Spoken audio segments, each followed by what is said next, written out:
Kaixo, ongi etorria hirugarren metodoarekin hasiko gera. Lehendik ikasia dugu ordezkatze metodoa, eta erabiltzen da ezezagun batek koefizientea bat duenean, berdintze metodoa, beste kasotan, eta orain erabiliko dugu laburtze metodoa. Noiz erabiltzen da metodo hau?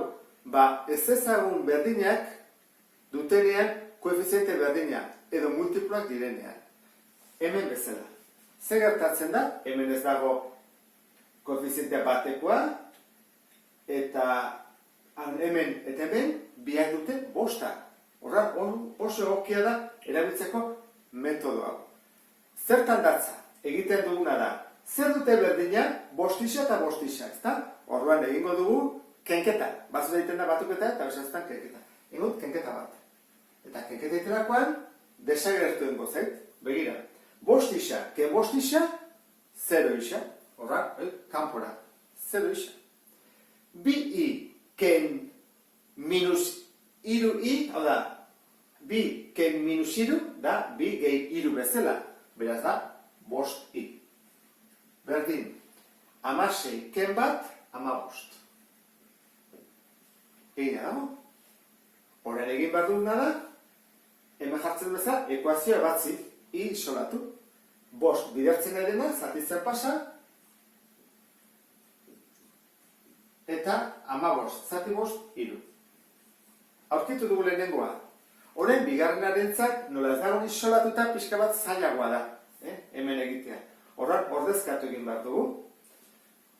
Nun ordezkatuko dugu? Hemen edo hemen. Nik uste dut behar badeguan egokiena hau izan etekela. Baina guzti hau indezakezte. Horren, egingo dugu. Bost isa.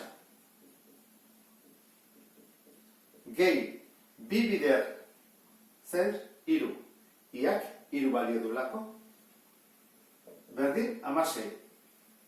Horrengo dugu, bost isa, gehi, 6, berdin 16. Isa berdin, 16. Ken 6, eta bidertzen edena, pasatzen da zatitzen. Hemen pausoa saltatu indut ikusi duzun bezala, Kentzen pasatu eta zatitzen. 16, ken 6, 10. Zati bost, bi.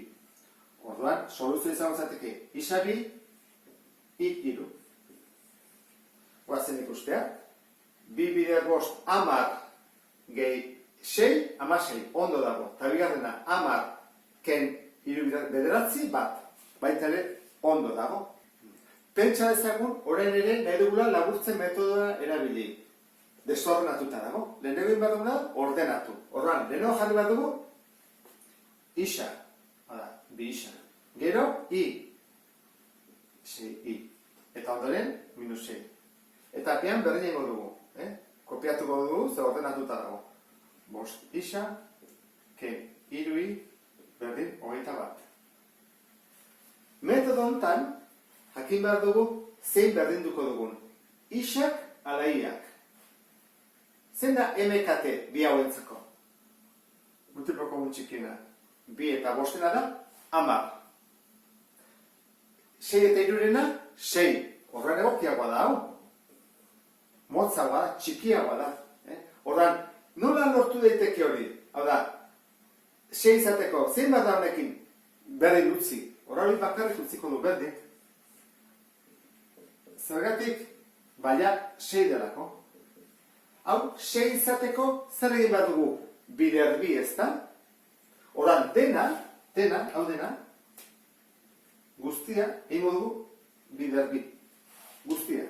Horren da, bider bi, 10 isa, bider bi, ken 6 i, eta bider bi, 42. Lortu dugu, iak berdintzea, iaren koefizientea esan nahi dut. Zer egin behar dugu, kenketa ala batuketa. Hau bali bada plus eta bali bada minus, egingo duena izango da batuketa. Zergatik, ze 6, ken 6, 0. Horran, batuketa egiten nahi badut, 2 gehi 10, 12 isa. 6, ken 6, kanpora. Eta minus 6 gehi 42, 36. Horra izan behar dugu, isa bakarrik utzi. berekin dagoena pasatzen da zatitzen.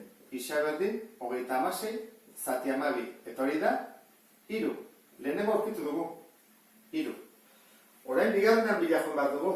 Bigarrenean, metodo honetan behintzat, ez dago ez i, ez isa isolatuta. Ordan, aurkitu bat dugu, benetan errexena izan etekena.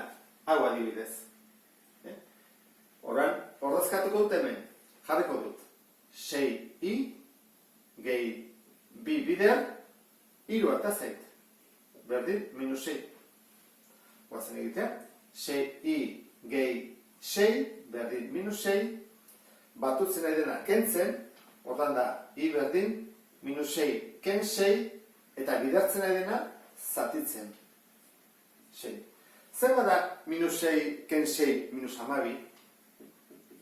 Eta minus 12, zati 6 zen bada, minus 2.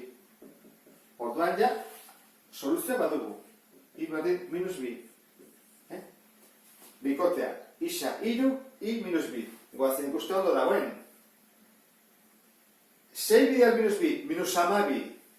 Eta hemen 6, minus 6. Ondo dago lehenengoa. Eta bigarrena, bider 3, 15.